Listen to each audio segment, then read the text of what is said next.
и поздравим Болото Темирова с днем рождения.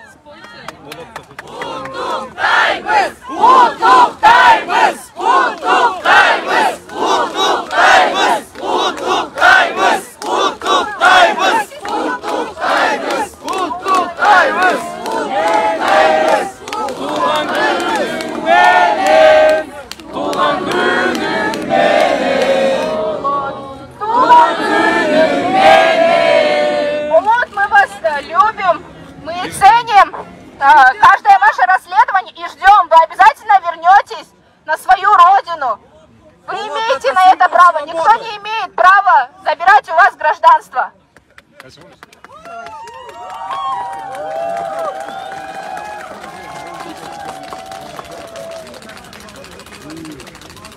Я хотел бы поблагодарить всех, кто сегодня пришел.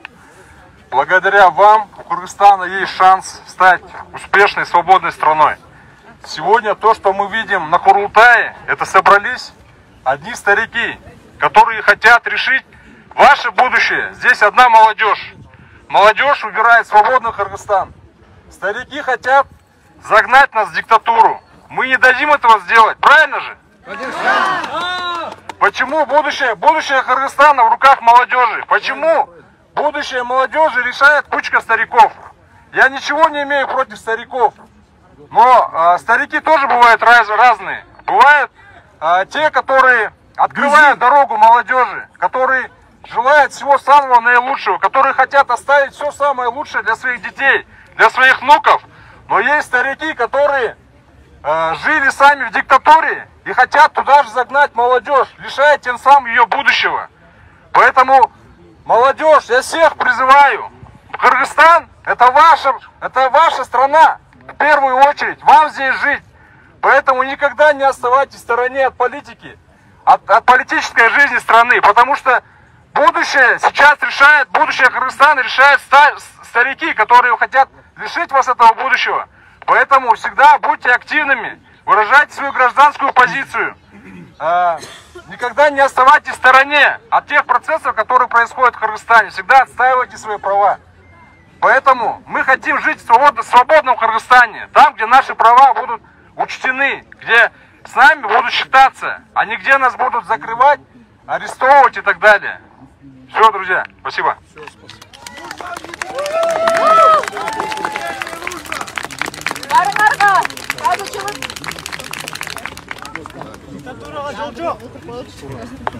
Дағы пікір қойынша, пікір әлі менде мұндай сұныш.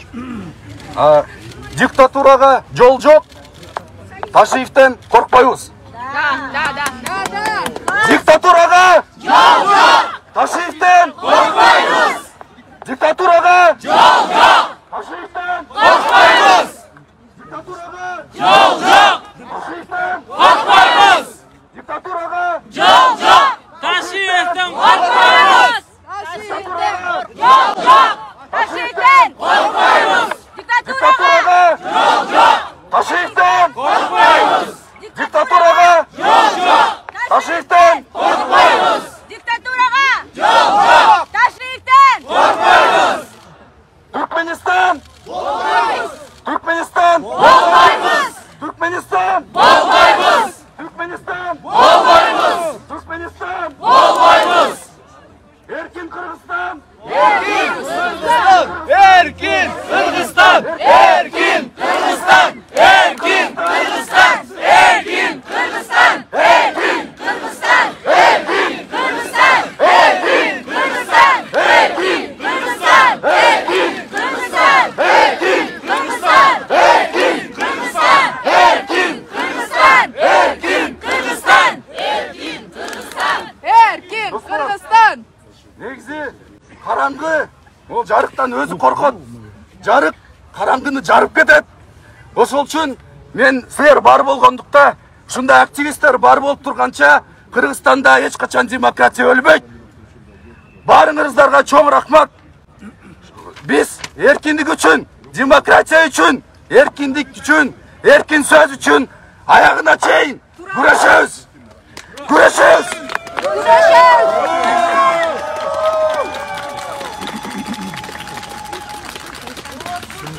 азыр тилектин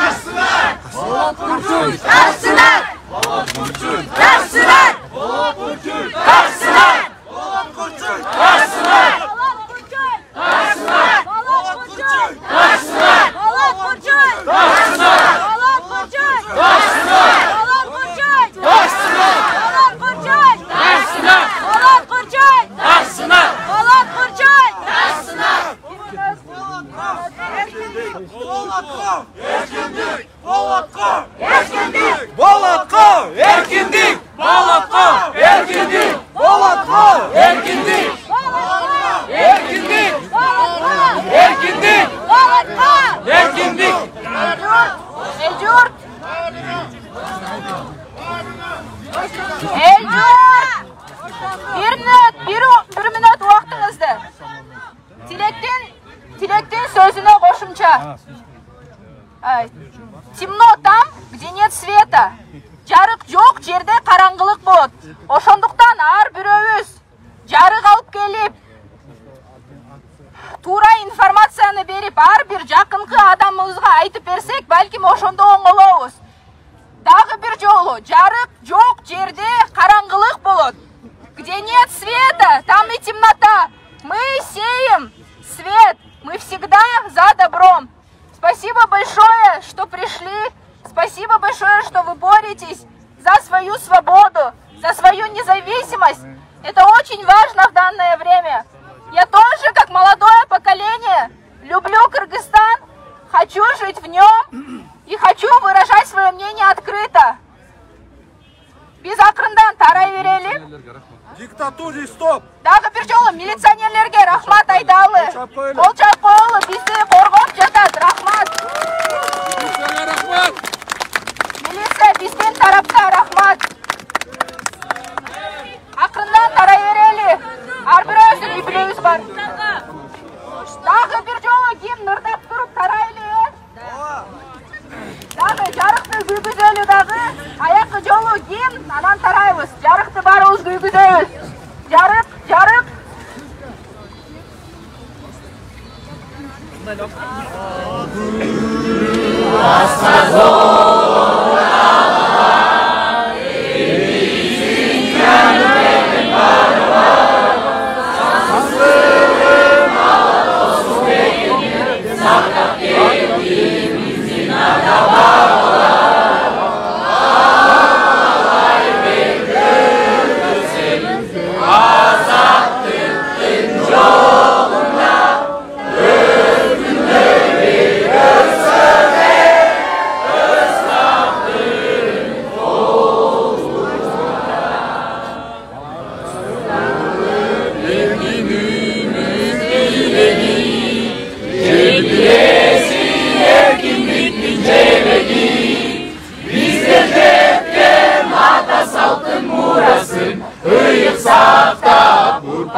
Очередная реакция, где сотни агрессивных жителей. Урматтуу клубтун көрөрмандары, бүгүн эркиндик үчүн аталышындагы жөө жүрүш өттү.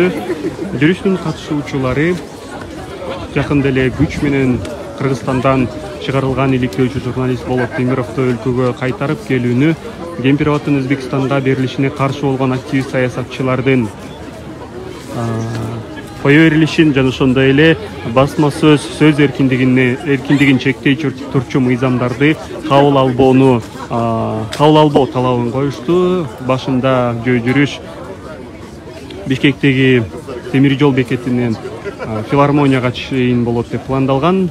Бирок Ленин райондук сотунун чечими менен филармониянын аймагында митинг өткөрүүгө тыюу салынганына байланыштуу активисттер реакция башкача айтканда жөө жүрүштүн катышуучулары жаштар аллеясына чейин жөө басып келишти. Келаткан жолдо Кыргызстанга эркиндик үчүн болот Курчой таш сынат, болотко эркиндик жана ошондой эле саясий куугундук токтосун деген чакырыктарды кылып келишти. Ал эми бул жака келгенде акциянын катышуучулары жалпы биригип Кыргызстандын гимнин ырдашты жана ошондой эле талаптарды дагы бир жолу койду. Ал арада филармонияда Кыргызстандагы эң биринчи элдик курултай өтүп жатат. Бул жактагы катышуучулар, айрым катышуучулардын айтымында курултайда ар кандай маселелер көтөрүлүп жатканы, жада калса ошол сөз эркиндигин колдоп башка жатканда өз пикирин айтып чыккандарга дагы кандайдыр бир сунуштар болуп жатканын айтты. Азыр акыркы жолу карап коелу. Келишим талап кылабыз. Ошо талаптардын бири ошол болду. Анан буга чейин Кемпироват маселесин көтөрүп, ал дагы ошо сактап калуу аракетин көрүп жаткандарды, камап салгандарды ошолор туткундан бошотуу, саясий туткундан. Анан албетте мына массалык маалымат каражаттарына кысым болуп атат, азаттыкка канча кысым болуп атат дегенде ошолордун баарына тыюу салып. Азыр мына мыйзам долбоорлору да сунушталып жатты. Мындан да катуу кысканга. Ошолорго азыртан бөгөт коюш керек. Ошого үндөп элди чакырууга чыктык да. Бүгүнкү негизги максат ошол. Азыр күрөшүнү баштабаса эртең кеч болуп калат. Ажат, сиздин бир болжолдоп айта аласызбы? Бүгүнкү акцияга жөө жүрүшүндө канча киши катышты? Чын болжолдоп айта албай калдым, анткени баш жагында жүрүп калып, аягына чейин узаганын да көрбөй калдым, бирок аябай эле узун көп киши болду го дейм. Андан кийин жумуштан чыккандар да кошулуп атышты, анан азыр бул жака келип токтогондо дагы бир топ адам кошулду. Эми так айта албайм азыр. Балким 500, балким 1000 киши. Эми өзүңөр билесиңер, буга чейинки да ушундай акцияларды өткөргөндө бир күнү бир адам болсо, экинчи күнү 1000 адам чогулган дегенде. Мун толкун чоңоюп кете берет.